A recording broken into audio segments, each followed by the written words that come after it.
TV20 భక్తి channel వారికి శుభస్వాగతం. ఈనాటి నుంచి మాఘమాసం ప్రారంభమవుతున్నది.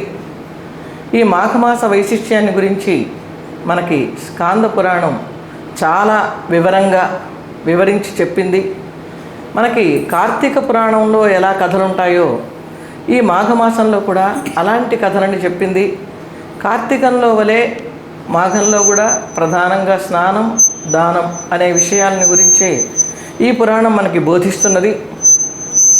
మాఘమాసం అనగానే చాలామంది ఎదురు చూస్తారు. కార్తీక మాసంలో ఎదురు చూసేటటువంటి విధానం ఒక రకంగా ఉంటే మాఘమాసానికి ఎదురు చూసే విధానం వేరొక రకంగా ఉంటుంది. ఎందుకనంటే మాఘమాసం వచ్చింది అంటే వివాహాలు, ఉపనయనాలు, ఇంకా మిగిలినటువంటి శుభ కార్యక్రమాలన్నిటికీ శ్రీకారం చుట్టబడుతుంది కనుక మనకి సినిమాల్లో కూడా మాఘమాసం ఎప్పుడు వస్తుందో అంటూ ఈ మాఘమాసాన్ని గురించి చమత్కారంగా పాటలు కూడా ఉన్నాయి. ఈ మాఘమాసాన్ని ముసలి వాళ్ళే కాకుండా కుర్రవాళ్ళు కూడా కోరుకుంటారు. ఎందుకంటే పెళ్ళిళ్ళ కోసం, పేరంటాల కోసం. అలాంటి మాఘమాసంలో ప్రధానంగా అర్చించేటటువంటి దేవుడు ఎవరు అంటే సూర్యనారాయణమూర్తిని అర్చిస్తారు ఎక్కువగా. ఆదివారాలు స్నానాలు చేసి అందులో సముద్ర స్నానం కానీ, నదీ స్నానం కానీ చేసి సూర్యభగవానుడి ఆరాధన ఎక్కువగా చేస్తూ ఉంటారు. బ్రహ్మస్వరూపముదయే మధ్యాహ్నే తు మహేశ్వరః సాయం ధ్యాయేత్ సదా విష్ణుం త్రిమూర్తిం చ దివాకరం. దివాకరుడు అంటే పగటిని చేసేటటువంటి వాడు సూర్యభగవానుడు. ఈ సూర్యభగవానుడు ఎలా ఉంటాడు, ఎలా సూర్యభగవానుడిని ధ్యానించాలి అంటే బ్రహ్మస్వరూపముదయే, సూర్యోదయం అయ్యేటప్పుడు ఆ సూర్యభగవానుడిని బ్రహ్మగా ఆరాధించాలి. మధ్యాహ్నే తు మహేశ్వరం, మధ్యాహ్న సమయంలో మహేశ్వరుడుగా. ఎందుకనంటే త్రిమూర్తులలో లయకారకుడు రుద్రుడు, ప్రచండమైనటువంటి శక్తి కలిగిన వాడు మహేశ్వరుడు కనుక సూర్యుని యొక్క శక్తి కూడా ప్రచండంగా ఉంటుంది. కాబట్టి మధ్యాహ్న సమయంలో మహేశ్వరుడిగా సూర్యుడిని ఆరాధించాలి. సాయం ధ్యాయేత్ సదా విష్ణు, సాయం సమయంలో విష్ణుమూర్తి స్వరూపంగా భాస్కరుణ్ణి ఆరాధించాలి. ఇలా మూడు మూర్తులు అంటే బ్రహ్మ, విష్ణు, మహేశ్వరాత్మకమైనటువంటి ఆకారమే సూర్యభగవానుడు అని సూర్యభగవానుడికి నమస్కారం చేసుకుంటూ స్కాంద పురాణంలో చెప్పినటువంటి మాఘమాస వైభవాన్ని మనం ఇప్పుడు తెలుసుకోపోతున్నాం. పూర్వం ఋషులందరూ ఎక్కడ యజ్ఞాలు చేసినా, యాగాలు చేసినా ప్రధానంగా నైమిషారణ్యమే కేంద్రస్థానం. ఈ నైమిషారణ్యానికి ఒక కథ ఉంది. అది స్కాంద పురాణంలో కూడా ఈ మాఘ మాహాత్మ్యం సందర్భంగా చెప్పారు. మునులందరూ వెళ్ళి తపస్సు చేసుకోవటానికి యోగ్యమైన ప్రదేశం ఏమిటి అని అడిగితే శ్రీ మహావిష్ణువు తన సుదర్శన చక్రాన్ని పంపిస్తే ఆ చక్రము యొక్క మొన తగిలిన చోటు, నిమి అంటే మొన, ఆ మొన తగిలిన చోటు కనుక దానికి నైమిషారణ్యము అనేటటువంటి పేరు వచ్చింది. అటువంటి నైమిషారణ్యంలో మహర్షులు ఎప్పుడూ కూడా దీర్ఘసత్ర యాగాలు అంటే చాలా కాలం చేసేవి, సంవత్సర కాలం పైగా కొన్ని సంవత్సరాలుగా చేసే యాగాలని, యజ్ఞాలని దీర్ఘసత్రాలు అంటారు. అలాంటి దీర్ఘసత్ర యాగం చేసుకుంటున్నారు. ఈ దీర్ఘసత్ర యాగం చేసేటప్పుడు ఉదయం, మధ్యాహ్నం, సాయం త్రిసంధ్యల యందు యజ్ఞాలు నిర్వహిస్తూ ఈ మధ్య మధ్య విరామ సమయంలో మంచి పురాణాలను వింటూ ఉండటం అనేది ఒక సంప్రదాయంగా వాళ్ళు అలవాటు చేసుకున్నారు. అలా దీర్ఘసత్ర యాగం చేస్తున్నటువంటి శౌనకాది మహర్షుల దగ్గరికి రోమహర్షుని యొక్క కుమారుడైనటువంటి సూత మహర్షి వచ్చాడు. ఆ మహర్షికి పేరు రోమహర్షణుడు. రోమహర్షణుడు అంటే ఆయన ప్రవచనం చెప్పేటప్పుడు ఆనంద పారవశ్యం చేత ఆయన శరీరం మీద ఉన్న రోమాలన్నీ సంతోషంతో నిక్కపడుచుకునేవి. ఆ పురాణ ప్రవచనాన్ని విన్న వాళ్ళందరూ కూడా భక్తి తన్మయులైతే ఆ వినేవాళ్ళ యొక్క శరీరాలు కూడా, శరీరం మీద ఉన్నటువంటి రోమాలు కూడా నిక్కపడుచుకునేవి కనుక, ఆనందాన్ని పొందేవి కనుక రోమహర్షణుడు అని ఆ మహర్షికి పేరైతే, అటువంటి మహర్షి కుమారుడైనటువంటి సూత మహర్షి ఈ మునులు చేస్తున్నటువంటి సత్రం దగ్గరికి, దీర్ఘసత్ర యాగం దగ్గరికి వచ్చాడు.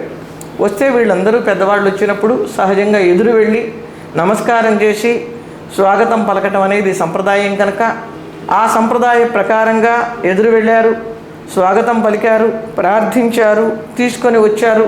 ఒక ఉన్నతమైనటువంటి ఆసనం మీద కూర్చోబెట్టారు.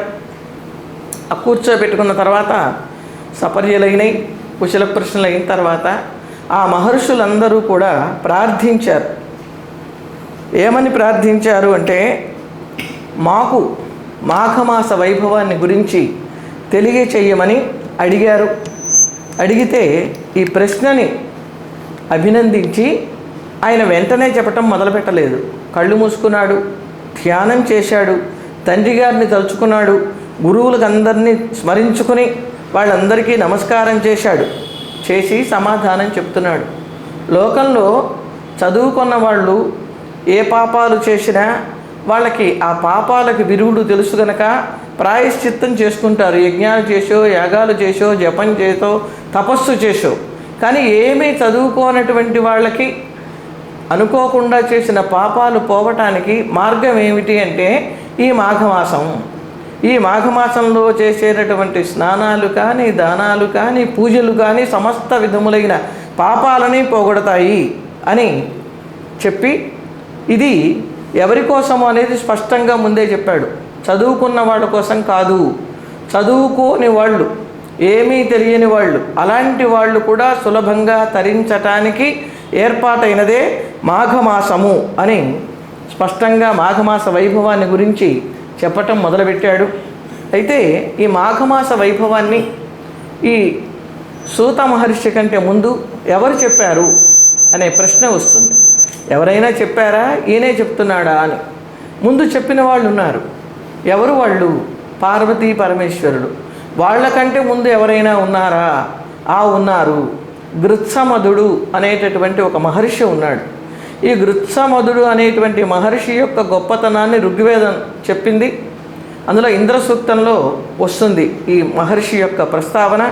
అటువంటి మహర్షి దగ్గర పార్వతీ పరమేశ్వరుడు విని, ఆ పార్వతి అడిగితే మళ్ళీ పునశ్చరణగా పరమేశ్వరుడు చెప్తున్నాడు. పూర్వకాలంలో గృత్సమధ మహర్షి వలన విన్నటువంటి దాన్ని నీకు మళ్ళీ నేను చెప్తున్నాను అన్నాడు. పార్వతీదేవి కూడా ఎంతో భక్తిగా, ఎంతో ప్రేమగా, మృదు మధురంగా కోరింది. అసలు పార్వతీదేవి అడిగిన అంశం మంచిది, అడిగే తీరు మంచిది, ఆవిడ అడగటంలో ఉన్న శ్రద్ధని అన్నింటినీ చూసి పరమేశ్వరుడు ముగ్ధుడైపోయినాడు. ఆ ముగ్ధుడైపోయి చెప్తున్నాడు, సూర్యుడు మకర రాశిలో ఉండగా స్నానం, దానం చెయ్యాలి. సూర్యుడు మకర రాశిలో ఉండటము అంటే మనకి లెక్క ప్రకారంగా సంక్రాంతి నుండి సూర్యుడు మకర రాశిలో ఉంటాడు. కానీ ఇది ఒక విధమైనటువంటి కాల గణనమైతే, రెండవ విధానము మనకి ఈ చాంద్రమాన ప్రకారం మఖా నక్షత్రంలో చంద్రుడు పూర్ణిమ రోజున ఉంటే మాఘము అని పేరు పెట్టారు. అప్పుడు మాఘము కావాలి. కానీ ఈ నెలలో ఈ మాఘమాసంలో స్నానాలు చేస్తే పాపాలు పోయి పుణ్యాలు వస్తాయి కనుక మా అఘం. అఘం అంటే పాపం. ఆ అఘం మా వద్దు, లేదు, పాపాన్ని పోగొట్టే గొప్ప నెల కనుక దీనికి మాఘమాసము అనేటటువంటి పేరు వచ్చింది. ముఖ్యంగా 30 రోజులు స్నానాలు చేయలేని వాళ్ళకి శీఘ్రంగా ఫలితం రావాలి అంటే ఎన్ని రోజులు చేయాలి అని మళ్ళీ ప్రశ్న వేశారు. అంటే ఈ ప్రశ్నలు మన కోసం కానీ వాళ్ళ కోసం కాదు. ఇవి వేల సంవత్సరాల క్రితం వచ్చినటువంటి పురాణాలు. అప్పటి కాలమాన పరిస్థితులు వేరు, ఇప్పటి కాలమాన పరిస్థితులు వేరు. అప్పుడు ఋషులందరూ కూడా అడవుల్లో ఉండేవాళ్ళు, తపస్సు చేసుకునేవాళ్ళు, నదీ స్నానం చేసేవాళ్ళు, కందమూలాలు తినేవాళ్ళు. ఇవాళ మనకి జీవనదుల్లో కూడా జలం కనపడనందువలన ఏం చెయ్యాలి? అందుకని ఎక్కడికైనా దూరంగా వెళ్ళి స్నానం చేయాలి అంటే 1 రోజో 2 రోజులో 3 రోజులు అయితే వెళ్ళి చేయగలుగుతాము అని అడిగితే, మాఘమాసంలో 3 రోజులు స్నానం చేసినా చాలు. ఈ 3 రోజుల స్నానం ఏం చేస్తుంది అంటే, 1వ రోజు చేసిన స్నానం పాపాన్ని మొత్తాన్ని పోగొడుతుంది. 2వ రోజు చేసినటువంటి స్నానం, 2వ స్నానం పుణ్యాన్ని జమకూరుస్తుంది. ఇక 3వ రోజు చేసినటువంటి స్నానం వల్ల శ్రీహరి మనకి అప్పు పడతాడట. వీళ్ళు ఇంత స్నానం చేశారు, నామం చేస్తున్నారు, వీళ్ళకి ఎప్పుడు నేను ఎలా సహాయం చేయాలా అని ఆయన ఎదురు చూస్తూ ఉంటాడు. అటువంటి గొప్పది శ్రీహరినే మనకి అప్పు తీసుకున్న వాడిలాగా చేసేటటువంటి గొప్ప మాసం మాఘమాసం. ఈ మాఘమాసాన్ని చేస్తే ఫలితం వస్తుంది, చేయకపోతే వచ్చే నష్టం ఏంటి, రెండూ చెబితే మనకి బాగా అర్థమవుతుంది అని రెండు విధాలుగా శాస్త్రాలు చెప్పినాయి. మాఘమాసంలో ఉదయం లేచి స్నానం ముఖ్యమైన పని. ఈ స్నానం నదిలో చేయొచ్చు, సముద్రంలో చేయొచ్చు, లేదా బావి నీళ్లతో చేయవచ్చు, లేదా ఒక ఆవు పాదము వేసినంత ముద్రలో మడుగులో నిలిచిన నీళ్ళైనా నెత్తి మీద చల్లుకోవచ్చు అని ప్రత్యేకించి చెప్పింది. మరి ఇలా స్నానం చెయ్యని వాళ్ళని అసలు చూడకూడదు అంది. ఇది చాలా కష్టమైన పని. ఈనాటి సమాజంలో ఇంత నిష్టగా స్నానం చేసేవాళ్ళు ఎందరు ఉంటారు? మరి మనం ఏం చేయాలి? సూర్యుడి వైపు తిరిగి నమస్కారం చేసుకోవటమే. సూక్ష్మంలో మోక్షం ఏమిటి అంటే, ఈ నెల రోజులు లేవగానే మనం ఇంట్లో స్నానం చేసినా సూర్యభగవానుడికి ఒక నమస్కారం చేయాలి. అంటే సూర్యుడికి నమస్కారం ఎందుకు చేయాలంటే, సూర్యుడికి ప్రత్యక్ష దేవత అని ఒక నామం ఉంది. ఆ ప్రత్యక్షంగా కనిపించేటటువంటి సూర్యభగవానుడికి నమస్కారం చేస్తే ఎన్నో విధాల లాభాలు కలుగుతాయి. ఒక విధమైనటువంటి లాభం కాదు, అందరూ ఆరోగ్యం వస్తుంది అంటారు. ఆరోగ్యమే కాదు, ఐశ్వర్యాన్ని కూడా ఇచ్చేటటువంటి వాడు సూర్యభగవానుడే. ఈ విషయాన్ని మనకి భాగవతం చాటి చెప్పింది, భారతం చాటి చెప్పింది. సత్రాజిత్తు సూర్యుడిని ఉపాసన చేస్తే సూర్యుడు శమంతక మణిని ఒక మణిని ఇచ్చాడు. మనం వినాయక చవితి రోజున ఈ మణిని గురించి తెలుసుకుంటాం. ఆ మణి ఉన్న చోట 7 బారువుల బంగారం రోజుకు పెడుతూ ఉంటుంది. అంత అద్భుతమైనటువంటి ఐశ్వర్యాన్ని ఇచ్చాడు. ధర్మరాజు ప్రార్థన చేస్తే అక్షయ పాత్రనిచ్చాడు. అందుకనే ఆయుర్దాయాన్ని ఇస్తాడు, ఆరోగ్యాన్ని ఇస్తాడు, ఐశ్వర్యాన్ని కూడా ఇచ్చేటటువంటి వాడు సూర్యభగవానుడు. అలాంటి సూర్యభగవానునికి పెద్దపీట వేసినటువంటిది ఈ మాఘమాసము. అలాంటి స్వామిని అర్చన చేస్తే ఇంకా పాపాలు అనేవి ఉండవు. మరి 12 నెలలు ఉన్నాయండి. మీరు కార్తీకం గొప్పదంటున్నారు, మాఘం గొప్పదంటున్నారు. ఈ కలియుగంలో ప్రతి క్షణం పాపపు యుగమని పెద్దలు పురాణాలు చెప్పినందువల్ల ఆ పాపములు మనకు సోకకుండా ఉండాలి అంటే వ్రతాలు నియమాలు. కనీసం సంవత్సరం అంతా వ్రతాలు సాధించలేనివాడు ఒక మాఘమాస నియమమో, లేక కార్తీక మాస నియమమో, లేక అయ్యప్ప దీక్ష, ఏదో ఒక కొంతకాలమైన ఈ లౌకికమైనటువంటి ప్రపంచానికి సంబంధించిన ఆలోచనలతో ఎవరికి ద్రోహం చేద్దామా అనే ద్రోహచింత లేకుండా భగవంతుని నామంతో గడపటం కోసమే ఈ వ్రతాలు ఇవన్నీ ఏర్పడ్డాయి. ఇలా మనం ఎప్పుడైతే భగవంతునికి సంబంధించినటువంటి మార్గంలోకి వెళ్ళి 1 రోజు 2 రోజులు నెల గడుపుతామో మనలో మనకి తెలియనటువంటి ఒక అద్భుతమైనటువంటి మార్పు వస్తుంది. ఇటీవలి కాలంలో ఒక మహిళ పేరు నాకు తెలియదు, నేనే కల్కిని అని చెప్పిందని దాని మీద ఒక దుమారం రేగింది. ఆవిడ భారతదేశ వ్యవస్థ గురించి మాట్లాడారు. నిజానికి మన ఇంటి వ్యవస్థని మనం తెలుసుకోలేని స్థితిలో ఉండి రాష్ట్రము దేశ స్థాయిలో చెప్పటం అనేది సామాన్యమైన విషయం కాదు. ఆవిడ ఏదో దానికి పరిష్కార మార్గం కనుక్కున్నానన్నారు. ఎన్ని మార్గాలు కనుక్కున్నా మనం కనుక నిజంగా భారతదేశం మీద మనకి దేశభక్తి అంటూ ఉంటే మనం చెప్పవలసింది ఒకటే, అందరికీ సులువుగా ఎక్కడి వాళ్ళు అక్కడ మీ ఇష్టదైవాన్ని స్మరించుకుంటూ ఉండండి, ఏ ఆపద వచ్చినా రక్షించేది దైవమే అనేటటువంటి దాన్ని మనం చెప్పి అదే వచ్చే విపత్తుకి పరిష్కారంగా భావించాలి. అలాంటి పరిష్కార మార్గాలలో ఈ మాఘమాసాన్ని గురించి తెలుసుకోవటం అనేది ఒకటి. ఈ మాఘమాసంలో ఎవరు చేయాలి? అందరూ చేయొచ్చు స్నానం. ఈ స్నానానికి ఒక జాతి వాళ్ళే చేయాలి అన్న నియమం లేకపోవటం ఒక ప్రత్యేకమైనటువంటి విశేషం. ఏమండి, స్నానం చెయ్యని వాళ్ళ ముఖం చూస్తే పాపం వస్తుంది అని శాస్త్రం చెబుతున్నది కదా, మరి ఇంతమంది చెయ్యలేరు కదా, మార్గం ఏమిటి అని అడిగితే, అయ్యా రోగులు కానీ వృద్ధులు కానీ పసిపిల్లలు కానీ వీళ్ళు స్నానాలు చెయ్యలేరు. ఆ చెయ్యలేనప్పుడు ఏం చేయాలి అంటే, స్నానం చేసినటువంటి వాళ్ళ మీద శ్రీహరిని స్మరిస్తూ 3 సార్లు నీటి బిందువులను చిలకరిస్తే వాళ్ళకి మాఘమాస స్నానం చేసిన ఫలితం వస్తుంది. ఇది కూడా సాధ్యం కానప్పుడు ఎవరైనా మాఘమాసం సముద్ర స్నానాలకి ఎక్కువగా వెళుతూ ఉంటారు, ఆదివారాలు పూర్ణిమ రోజున.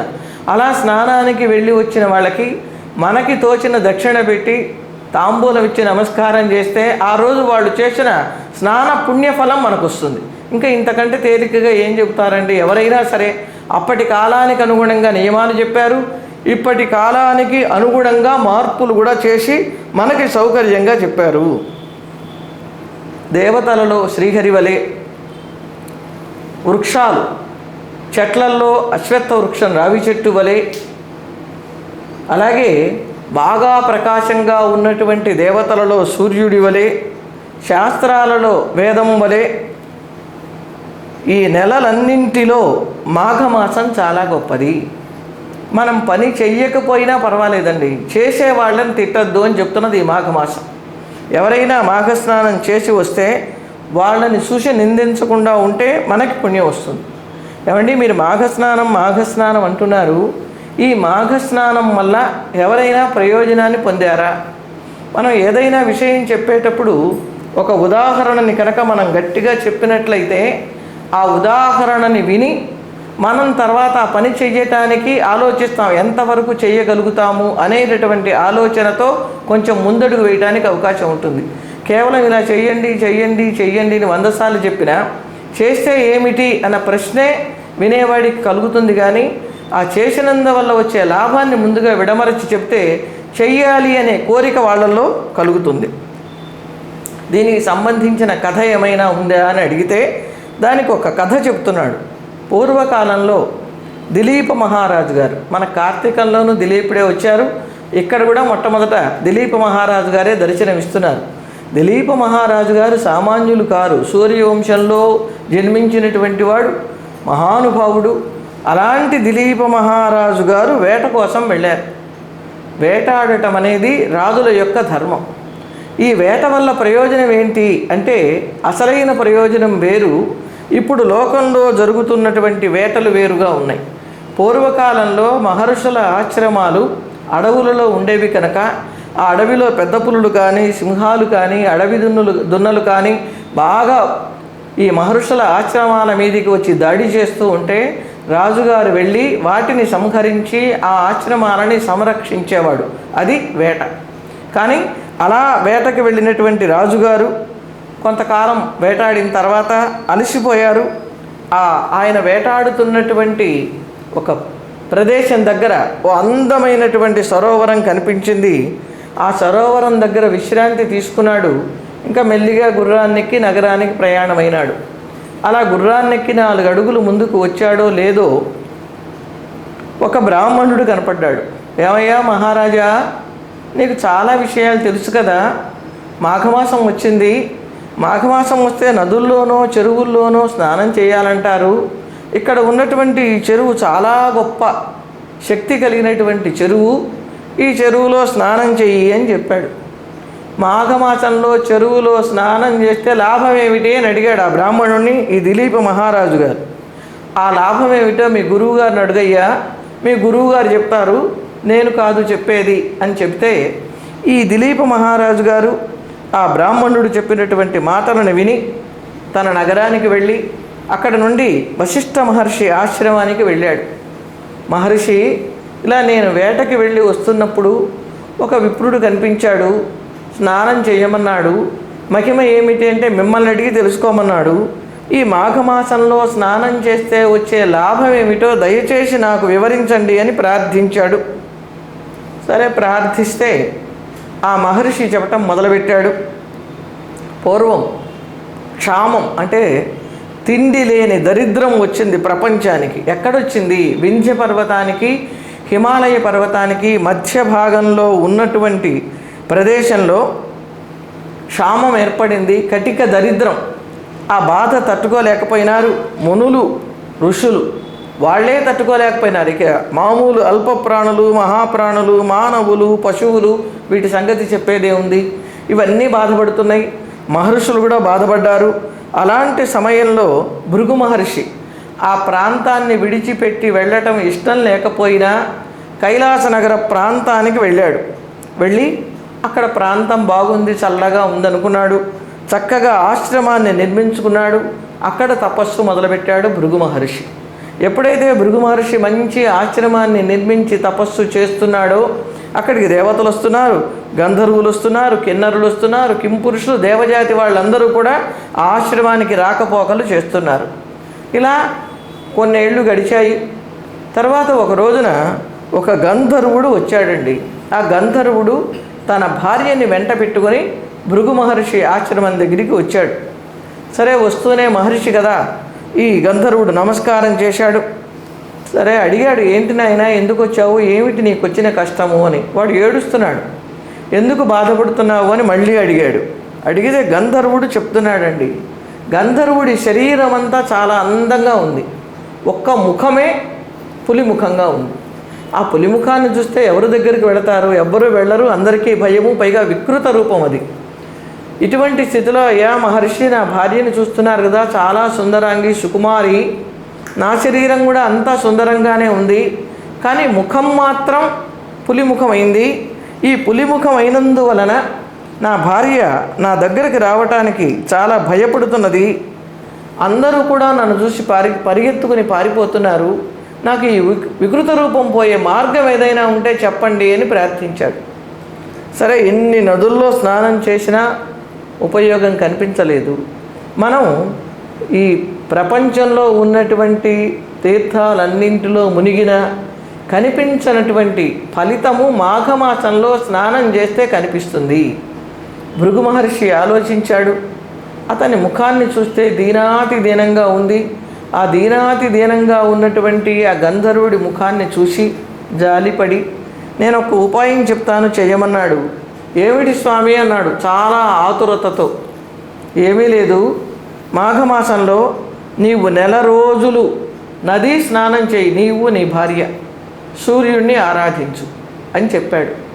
ఈ మహర్షి చెప్పినటువంటి మాటల మీద ఉన్న నమ్మకంతో ఆ గంధర్వుడు, ఆ గంధర్వ అంగన తన భార్యతో కలిసి ఇద్దరు కూడా మాఘమాసంలో 1 రోజులు నదిలో స్నానం చేసి భగవంతుణ్ణి అర్చన చేశారు.